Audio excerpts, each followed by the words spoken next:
first video in a series I am doing. About what? About infinities of infinities that will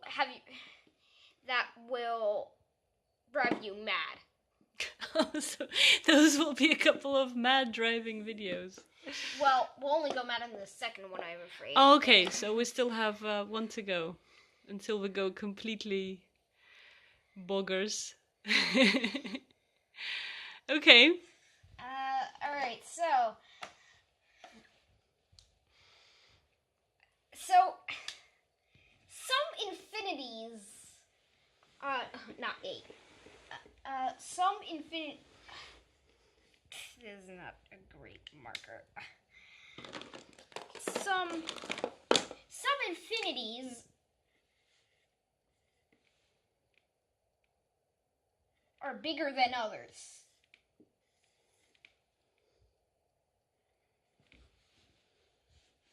Yes. Yes, I believe we are aware of that. Some infinities are bigger than others.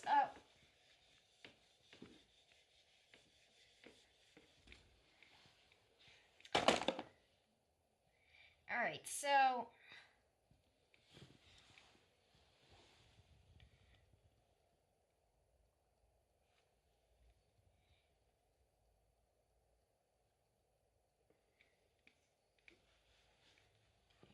first things first, we need to understand the concept of a set. So a set is just a set of,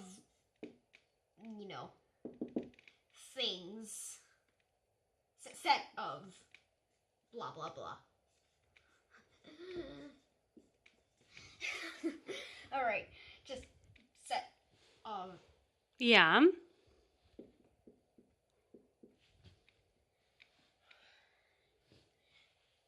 So, this is a set of,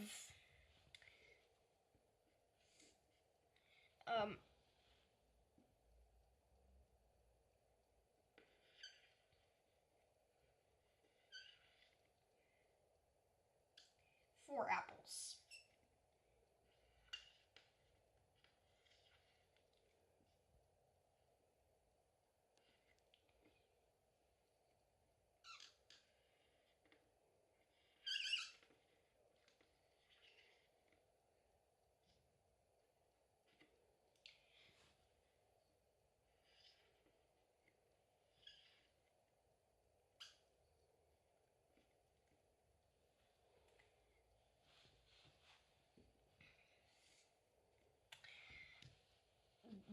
This is a set of 4 grapes. I have to just sit here and draw it. Let's pause while you're drawing.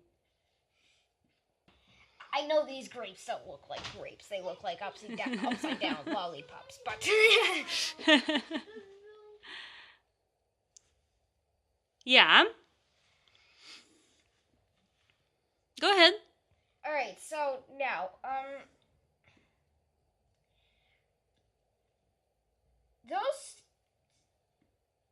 this set has a cardinality. So a cardinality of a set is basically just like the size of the set, how many things it has. So cardinality, this set has a cardinality of 4. This set also has a cardinality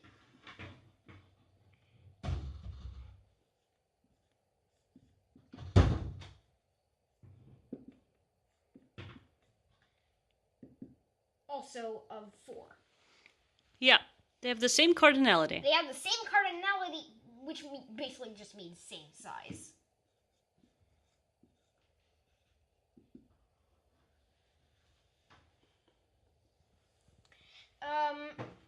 But size.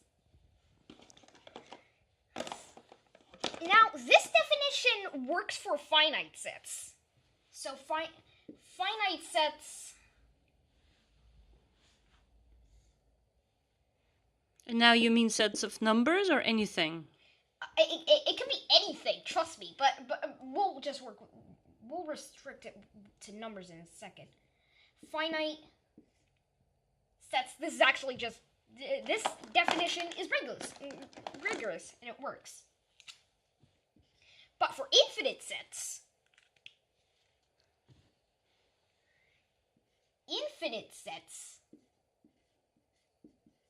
it doesn't really work, actually.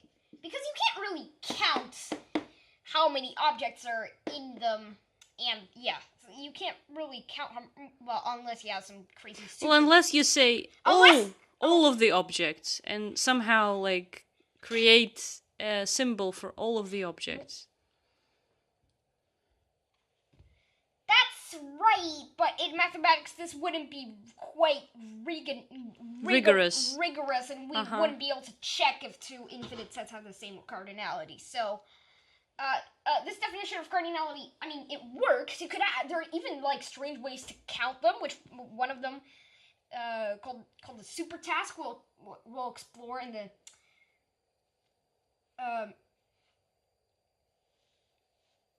in another video. In the next video. But this doesn't really allow you to check if the two sets have the same cardinality or not. So we need a different way to compare cardinalities. So it's the same cardinality. It's for now it's pretty simple, right? If we take these objects and biject them, or to put it in simpler English, just pair them.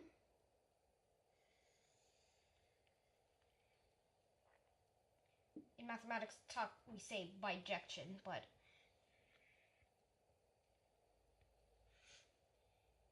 we can pair each of those apples with a grape here in this second set. So yes. So that means they have the same cardinality. So far, so good. Now we use so now I'm gonna erase this because I'm gonna need more space.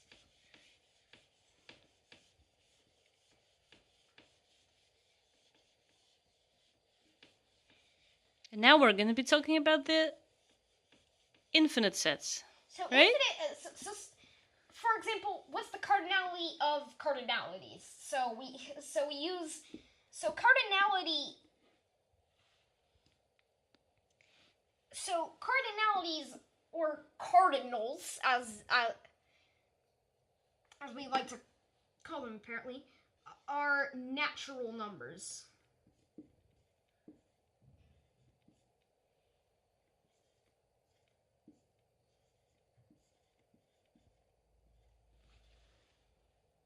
Yeah, and that's logical, because we basically count how many there are. Yeah.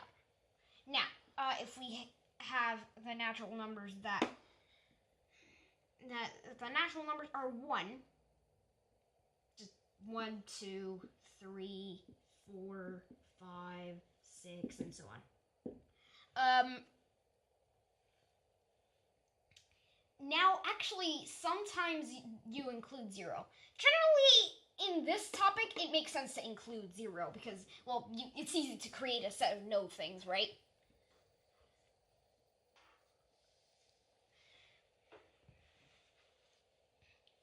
So, those are the natural numbers, 0 to infinity. But how many of them are there? How many natural numbers are there? Well, actually, so the first smallest infinity is called this. We'll talk about different sizes of infinities in a sec. Aleph Null. This is how you write this strange This letter. funny N, like. Yeah, this thing is Aleph. Is the first letter of Hebrew alphabet.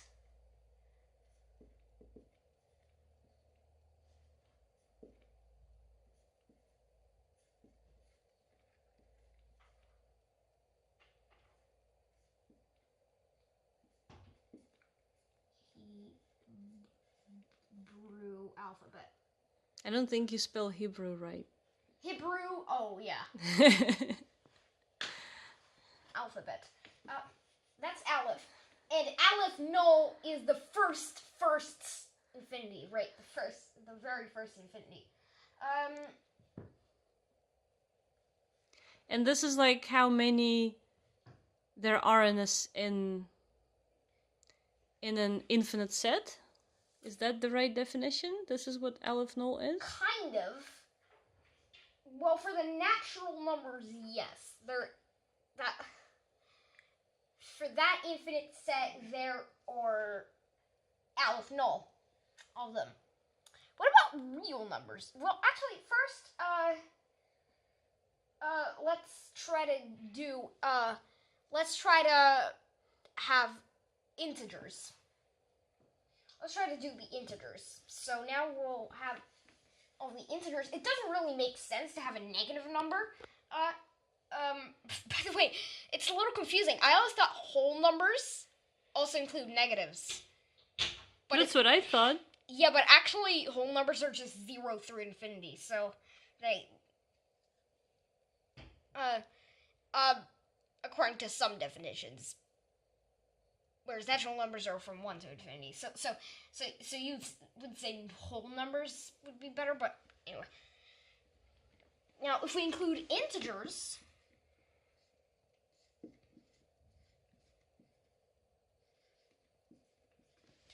then we would go... Those include the negatives. -1, -2, -3, and so on.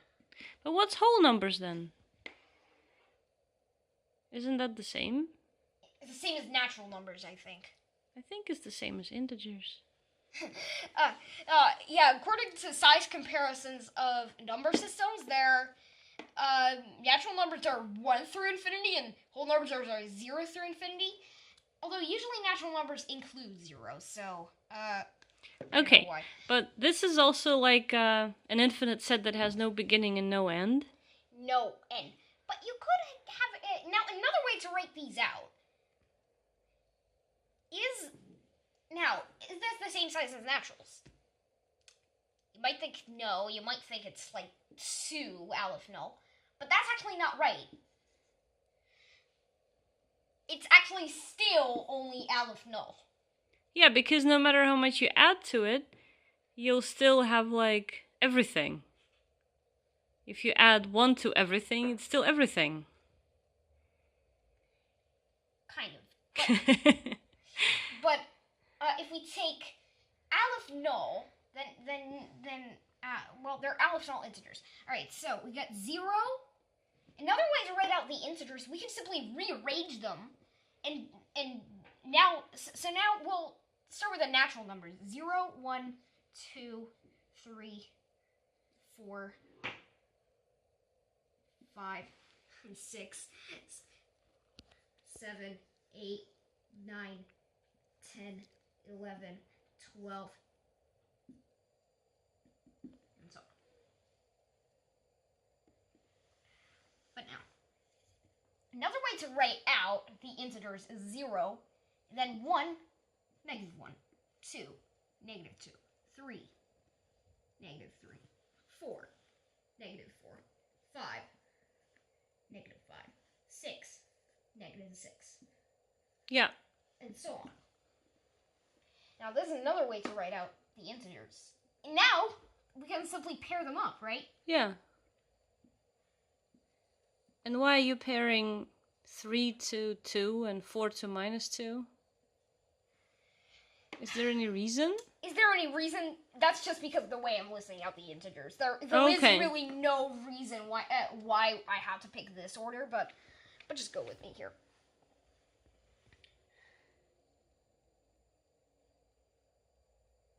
Okay.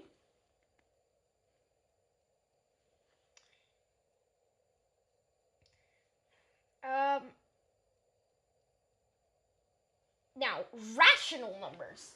So the natural numbers are also called counting numbers. In integers. I don't know a name for them. Rational numbers are measuring numbers, right? If we measure something, we get like a fraction or something, like on a ruler only has like fraction marks, right? Because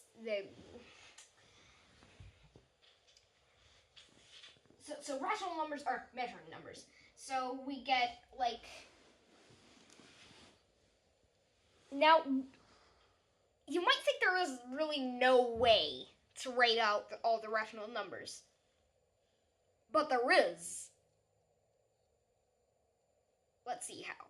Now, I'm not going to include negative rational numbers or 0, but although really rational numbers does include that, we just multiply our answer by 2. But since it's infinite, then we don't have to. So we're just going to include positive rational numbers. So now, if we write them out in a rather unconventional way, so we fill in the numerators like this. 1. And then we go 2, 1. And then we go 3, 2, 1. And then we go 4, 3, 2, 1. And then we go 5, 4, 3, 2. And so on. So those are numerators. So those are the numerators. You're gonna add the denominators. And then the denominators will go like this. We'll go 1, 1, 2, 1, 2, 3, 1, 2, 3, 4, 1, 2, 3. Now, and so on. Now, it turns out some of these elements are repeated, but you know what? If these elements are repeated, I'm just gonna take them away. So let's see what elements I repeated accidentally. All right, this element I repeated. What other elements have I repeated? This one I haven't repeated. 3 halves. I don't think I've repeated that one. 2/3, no. 1/4, no. That one I repeated, and that one I repeated. So I'm just gonna take those away from my list. Which means I will be left with. Hang on. Pause, and I'll like write out my new list and. Okay. Alright, so if we put our fraction signs here, then we can pair them up, right? We can pair the rational numbers up with these. So, the natural numbers up with these. So we can go like that, and like that, and like that, like that, like that. I haven't written out the next ones, but... it doesn't matter. But it doesn't matter. So we can pair them up. So we can just pair them. So we can pair them up. So, surprisingly, they can also be listed. And you might be able to see where I'm getting at. All infinite sets that can be listed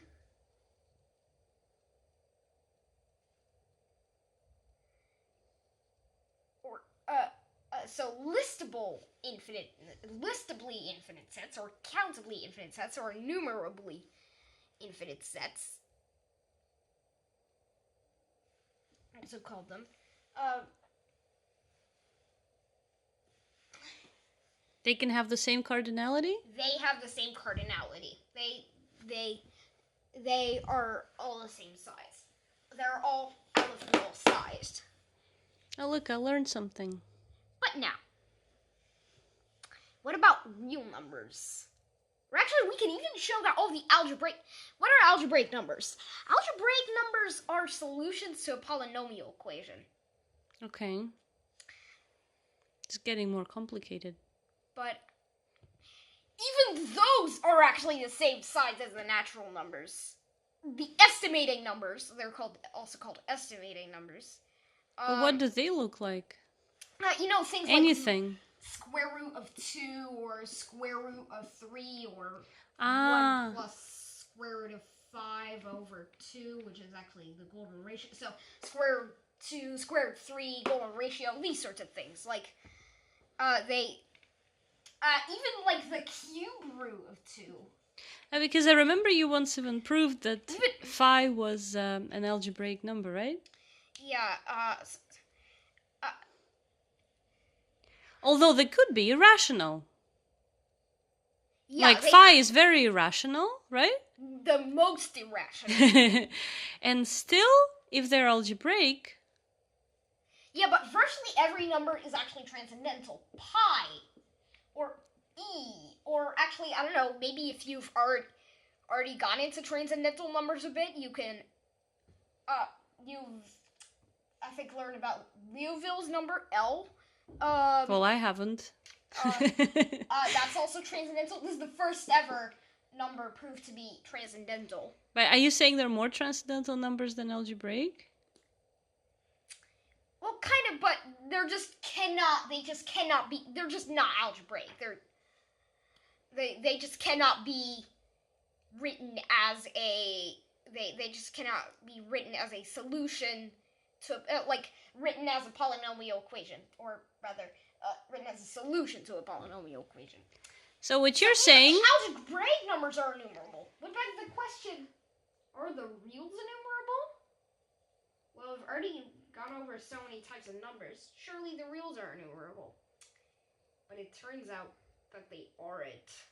Because they include transcendental numbers? Or is that not the reason? That's not the reason, no. I'll show you a proof of why, and then we'll finish this first part.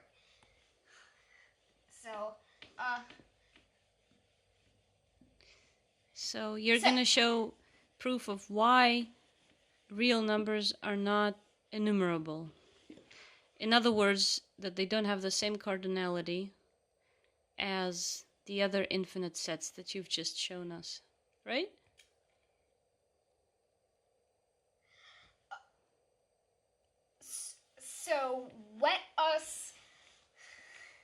So let's see.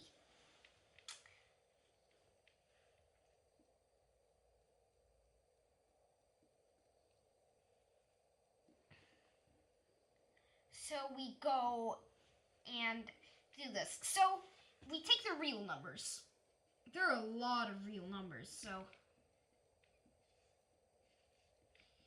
now actually the real numbers are actually commonly written like this for some reason. Are you serious? Yeah. Okay. This is how the set is called. Set are roughly like bold-faced things.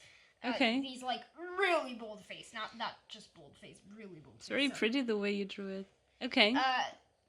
So the real numbers, and we're actually gonna restrict it to only reals between 0 and 1. We'll show that even those are not really enumerable. Oh, just that small part. Okay. That small part, yeah, the infinitely small part. Between 0 and 1. Okay. Even those are not enumerable, even though all the algebraic numbers are, so. Okay, so Simon is going to prove that real numbers between 0 and 1 are not enumerable. Alright, so, here we go. So, we'll first, now, before we do that, I just want to, say, who first came up with all of this.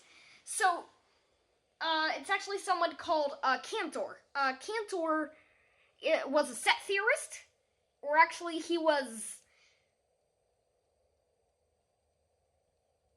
a theorist of his own kind, because he came up with set theory, but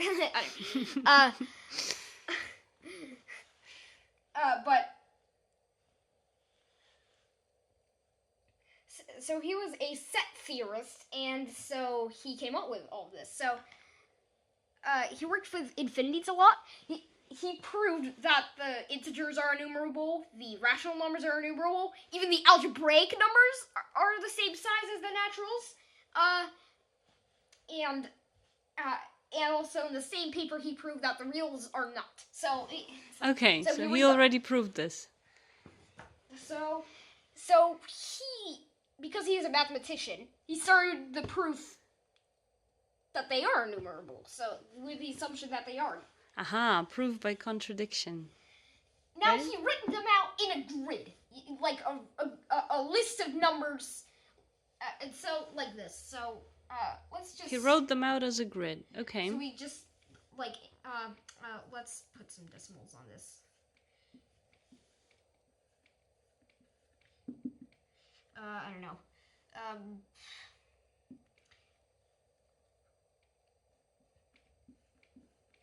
I can't read your number. What's that, a 5? It doesn't really matter what I'm doing here, but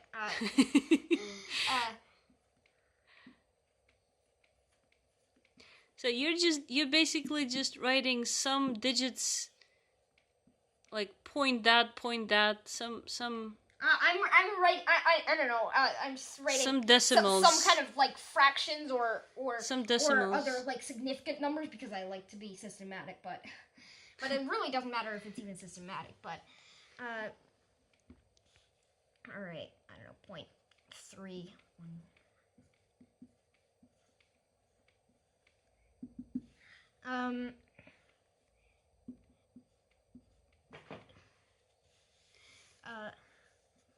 Any numbers can go in here as long as they're in between 0 and 1. 0.2718,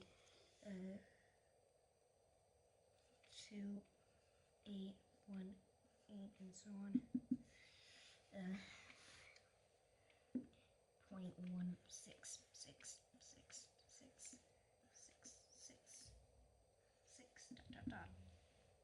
Point.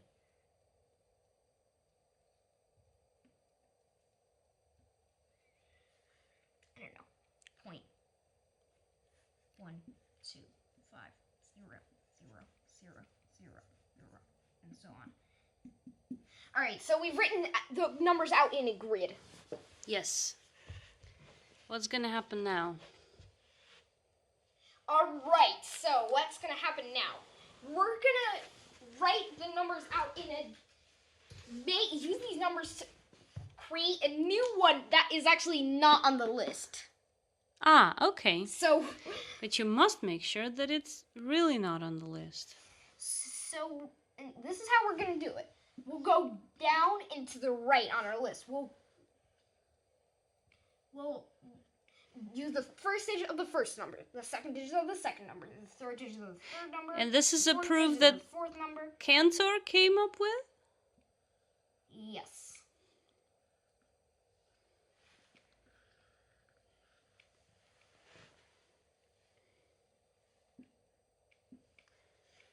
And so we write the numbers out in a diagonal line. And now we collapse it like this. And so now we just go and we use this to create a number of points and 0, 0, 0, 3, 5, 8, 6, 0, and so on. Mm-hmm. Now we'll add 1 to every digit to create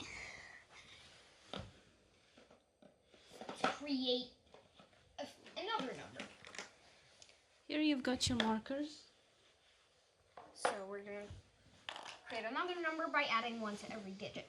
So every digit plus 1. Okay. If it just so happens to be 9, we will just put a 0 there. Mm-hmm. To just make sure every digit is different from what we already have on the list. So we just go 0.111 469 71 71 ... So this is our new decimal. This is our new decimal. All right, now, is this number on our list? No. Nope. And here's why. Let's do a check. So, is it the first number? No, because it's different in the first place. Yeah. It's not the second number, because it's different in the second place. It's not the third number. But it's different in every place because we added Because one. it's different in the third place.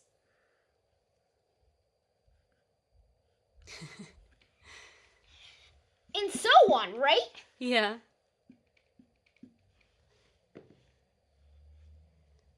So we've created a number that's not on the list.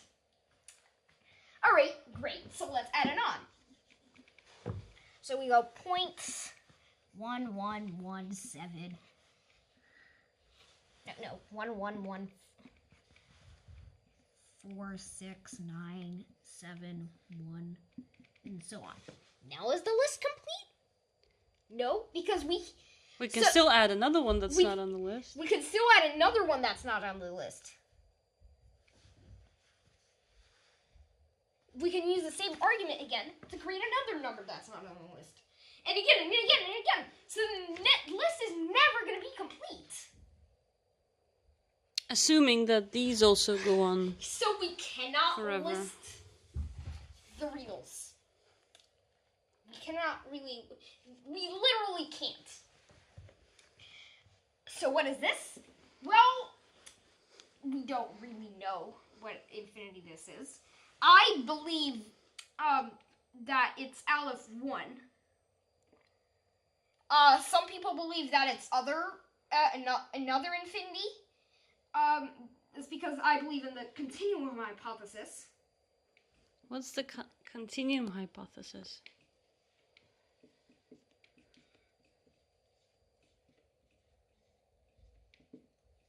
That just, this is the size of the real numbers.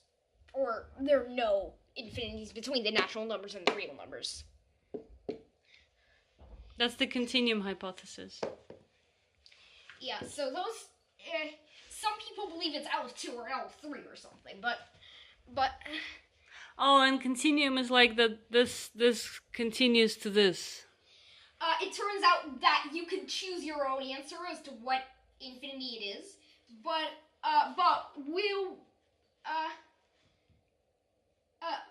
in the third video we'll discuss this.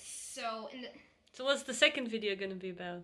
The second video will discuss ordinal numbers because there are actually infinities in between this. Well, not if you just think of amount of things, but actually there's a different kind of number, a whole different kind of number. Not a cardinal, but it's called an ordinal number, and we'll talk about that in the next video. See you then.